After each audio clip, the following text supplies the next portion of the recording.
hungry people? Oh, honey, we'll need a lot more cans than whatever that is. Then let's get started with this one. Sometimes we get overwhelmed. We get overwhelmed and think, I can't feed 100 people. Carol, how can I do that? But I like to tell you, if you can't feed 100, come and feed one. So the process begins with something as simple as someone dropping canned goods off at the community center at Riverbend. We're going to take you and bundle you up with a lot of fresh and healthy food. And maybe a pie and cake too. We have food come in a number of ways. One is that people drop off food at the church. A second is that we do some food drives locally that also end up coming to the church. A third is that the Central Texas Food Bank provides food to us that we then take and sort.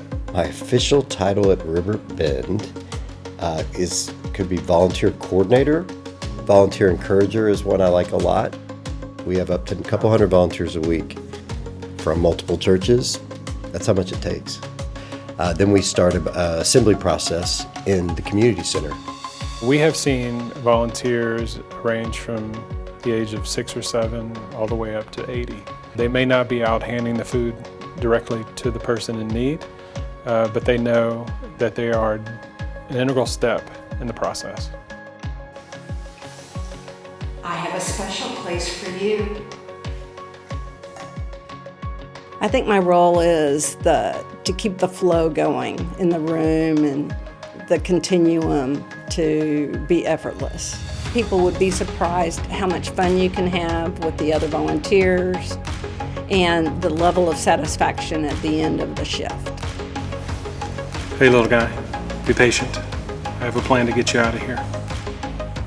Our volunteers pack blessing bags, which we then pack into banana boxes. On a given shift, we'll put together 500 to 700 blessing bags. At the end of that shift, our logistics guys, Ray and Tran, come over with a truck and load up pallets and take those out to our distribution centers, either east or south.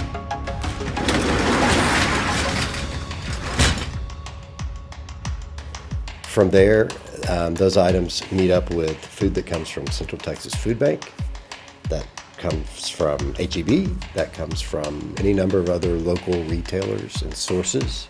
On a daily basis, we have men from our program go out and rescue the food from the personal partners that we have around the city, the HEBs, the Walmarts, the Targets, the Randalls, Trader Joe's, and bring it back in, as we call it, the storehouse.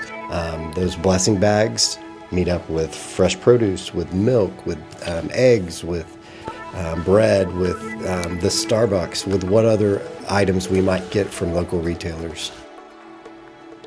You move it. Meet your new friends.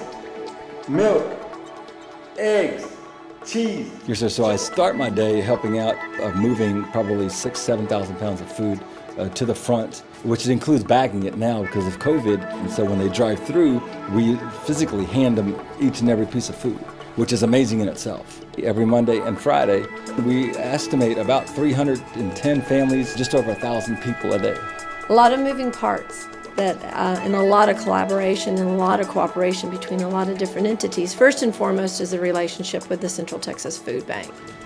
Mission-aligned partner organizations are critical to our success because we are up against a really big issue in hunger here in Central Texas, and we serve 21 counties, 19,000 square miles. We could not do what we do without a network of strong partners who can really serve as our eyes, ears, and boots on the ground across that 21 counties. When they come in and I show them what we're doing, from the food that's coming from the Central Texas Food Bank, from the food that's coming from Riverbend's assembly program, from the rescued food that's coming in, and the food is fresh and healthy. Great food. We have huge demand. Much of that demand has surfaced during these very difficult COVID times.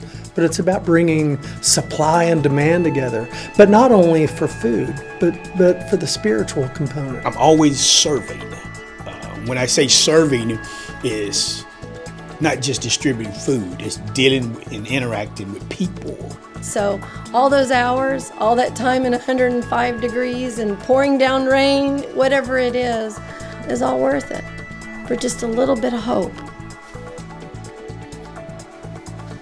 This is it. You ready for the big show? So I primarily work in East Austin, so we give out food for 450 families. I think they're considerably surprised by the scale of the operation. So, my official title here is Pastor of Urban Ministries at Riverbend. The unofficial title is probably Problem Solver. It's looking at where we have issues spiritually or practically, bringing those things together for the glory of God. Austin and Greater Central Texas, it is a prosperous area, but the reality is there are people being left behind who are not prospering, and our job in partnership with Riverbend Church and Travis Heights Christian Outreach Center is to ensure that those folks are not left behind, that we are looking out for them and making sure that all families have the food that they need to thrive here in Central Texas. It's part of a faith journey, and it gives us a venue to carry the word of Christ to those folks who are coming in to satisfy physical needs, and they leave having satisfied not just their physical needs, but their spiritual needs. Hey, I found a family for you. Come on, let's go. It has grown into a community-wide effort, and I'm super proud of our people for that reason, of our church for stepping up and leading as that catalyst, but it is so much bigger than that now with these other faith communities involved. It's a beautiful thing. Okay, I know that you're thinking, Carol, I can't feed 100 people. There's no way that I can feed 100 people.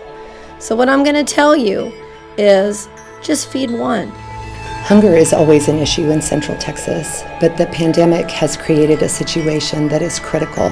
We'd love to have you guys be a part of our Harvest Blessings Food Pantry ministry. What we found is that none of us can do this alone. Come by, just give me 1 hour of your time. Show up. That's probably the biggest obstacle, is just showing up. Or bring a friend and just come down. And we'll put you to work.